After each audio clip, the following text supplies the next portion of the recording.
Fabrice Traversaz, sociologue, des associations, chercheur associé.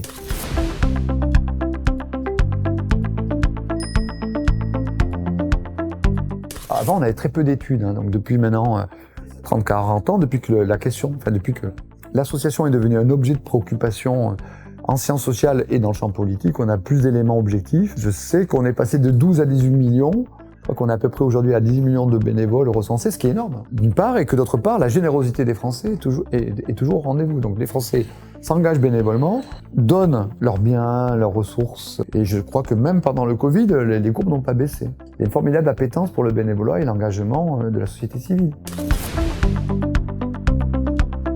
À la fois des ressources économiques, via les dons et les legs, qui vous permettent de vous dégager de la grande dépendance à l'adresse des fonds publics. Mais c'est plus que ça.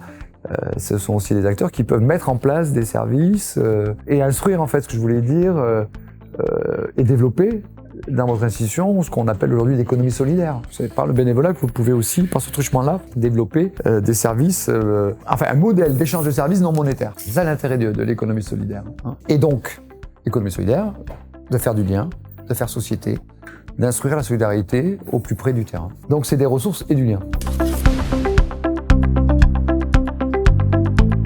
En ouvrant votre institution à la société civile, via le bénévolat, c'est-à-dire voilà, vous restez en lien avec les préoccupations, les besoins, les désirs, les colères des citoyens. Et votre force, c'est votre encastrement territorial. Donc vous êtes au plus près de ces besoins et sans doute les mieux à même d'y répondre quand vous en avez les compétences. Donc le bénévolat et l'encastrement social dans les territoires, social et économique dans les territoires, fait partie de votre force.